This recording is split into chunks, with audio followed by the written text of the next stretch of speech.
Jeshi la polisi inaishikilia kontena kubwa la futi 40 bandari ya Zanzibar likiwa limesheheni boksi za DVD feki.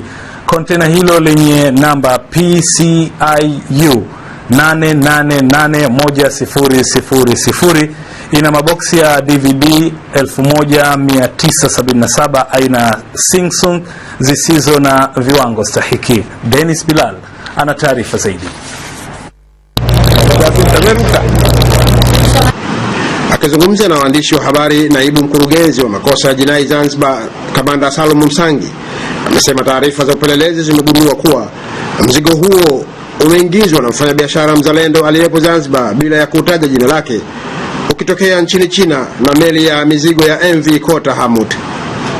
DCI Msangi amesema DVD hizo feki zinalingana na zile halisi zinazotengenezwa na kampuni ya DVD ya Singsang ya nchini Singapore, na jeshi la polisi linawasiliana na kampuni hiyo kwa hatua zaidi za uchunguzi.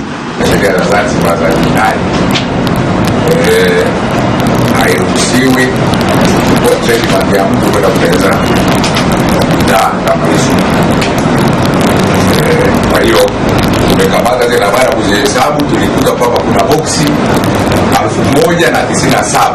Thamani yake bidhaa hizi kama zingekuwa ni halali na kama zingeuzwa katika bei ya soko ya Zanzibar ambayo ni kati ya shilingi 55,000 mpaka 60,000 kwa DVD moja, ingekuwa na thamani ya jumla ya shilingi milioni 567 na 50,000.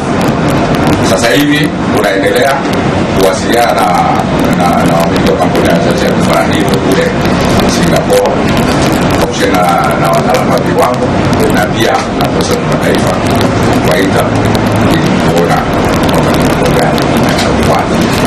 Wakati huo polisi imepata orodha ya takriban watu 30 wanaotuhumiwa kujihusisha na maendelezo wa matukio ya matusi kwa viongozi wa serikali na watu mbalimbali kupitia mitandao ya kijamii hapa nchini.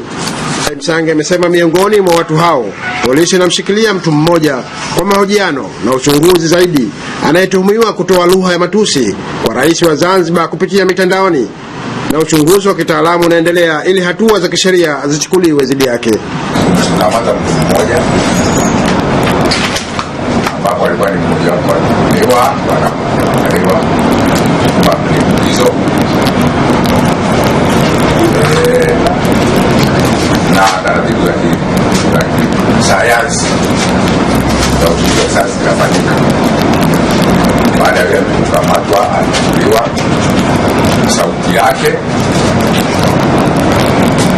Kwa hiyo tunakwenda kulinganisha na sauti zile kwamba hiyo sauti yake ya kawaida kama mazungumzo ya kawaida ya mtaani na sauti aliyochukua katika mahojiano, kwenda kulinganisha na sauti ambayo ilikuwa kwenye zile clip. Kamanda Msangi amewataka wananchi kujiepusha na matukio ya aina hiyo, kwani jeshi la polisi limejizatiti kukabiliana nayo. Nikiripoti kutoka makao makuu ya jeshi la polisi, mimi ni Dennis Bilal wa ZBC.